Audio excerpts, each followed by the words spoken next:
Hello everybody, Andy here again. Well, this is going to be a bit of a follow-up to a video I did recently called Is Staying In the New Going Out? And I was talking about a party I went to and how it seems that nowadays people tend to like to stay in, and lots of people did agree with that. I mean, there's various reasons why people want to stay in nowadays. There's so much to do indoors now with the internet, with all the entertainment systems. We've got the TV channels that we can watch, DVDs and all these sort of computer games, etc, etc. There's so much to keep us indoors and maybe not quite so much to take us outside. It's more expensive, isn't it, if we go out to drink or whatever it might be, to clubs, restaurants. It's not a cheap thing to do nowadays. There's the added thing about drinking and driving, and you can't do that. And if you're a smoker, which I'm not, thankfully, but you become a bit of a social pariah nowadays, and there's not many places that you can go to, is there? But one of the consequences of all these is the way that we sort of interact with each other, and this is something that came out in the comments and conversations, if you want to call it that, that came out of that particular video. By not going out, we are in danger of losing that sort of interaction, that social interaction that we all sort of grow up with, people of my age group especially.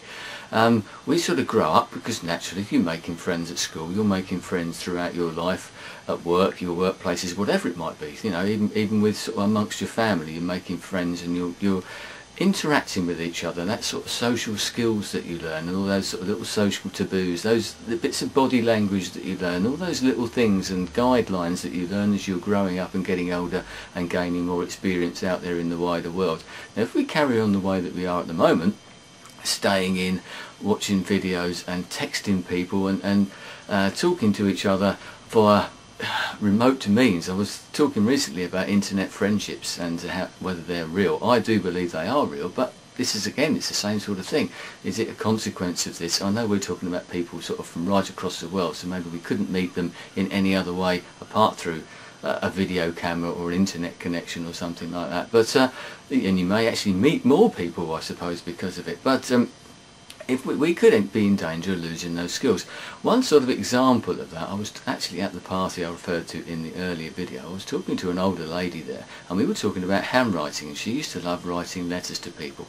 Now, how many people nowadays actually write letters to each other? Someone actually mentioned this in one of the comments as well. And as a consequence of that as well, we tend to send texts, we tend to send emails and things like that, is that we don't do handwriting anymore. My handwriting has never been that great, but I know for a fact that it's got worse over the last few years, because all I ever use now is a keyboard. Whether it be for writing letters, you just tap them out on the keyboard, don't they? Writing emails, whether it be at home, whether it be at work, for social reasons or whatever. And kids nowadays, and anybody nowadays, is using text. The old sort of cell phones, mobile phones, their little thumbs are going like mad, either on computer games or on little text phones. And they're not writing as much as well. So and another consequence of that as well is the way that we speak, the way that we use grammar, the way that we spell, things like that. We're losing the art of handwriting and letter writing generally. But because we don't write, and now if you do an email, you don't have to worry about what you put in an email quite so much. You don't have to worry about how you spell things. You don't have to worry about the grammar and the punctuation and all those sort of things. So that side of it is going as well. Apart from the actual social skills and interaction, a lot of people in the comments actually felt that this could be a bad thing. You know, in the future we might lose that sort of gift, if you want, of social skills. We might not be able to interact the way that we always have done, you know, in history, basically up until now. It's been learning up until now, and now we're changing the whole way that we go about things. Is this something that in the future is going to be a problem, especially for youngsters growing up now? I know I'm sitting in my bedroom now and I've been playing on YouTube, but I didn't grow up that way. I did learn those skills. I'm probably losing them, but at least I had them in the first place. The youngsters of today possibly may not learn those skills. So that's a debating point for a start. Something that I've gone on about quite a lot is the sort of texting, and as I said, I have a feeling that could be a problem because people just won't. You're not going to need to learn to write. And something with that as well is that I've noticed is that with the language is that my kids especially, I've noticed, actually use text speak in language now. These sort of words that they sort of say ruffle, you know, for rolling on the floor laughing. They use that as a word, not as a text comment. So that's creeping into the English language. We're shortening words all the time. That's natural. I've dealt with this before. That's one of those things that happens.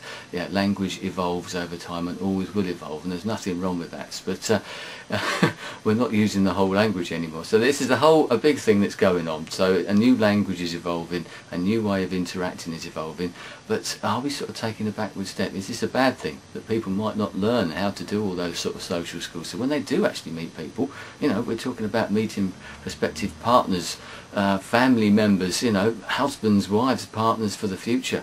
You know, is this going to stop us? That type of thing. That's a very big subject, I know, and maybe that's a bit of scare tactics, but you never know, do you? You know, there could be something in there. If you don't learn your social skills in the normal way and you rely on sort of interacting with people through text, through emails, through a video camera on one of these social networking sites or something like that, you won't be out there in the real world. It's not quite the same.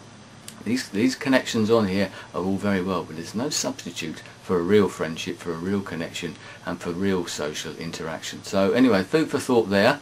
Are we sort of opening up a big can of worms for the future? Any more thoughts on this? Great. You know, I get so many ideas out of the comments and that from my videos, and put a thought out there, and someone else always comes back with something else. So this could turn into another little mini series, like the sea one, all about the water. Anyway, thanks for your time. I'll speak to you again very shortly. Goodbye.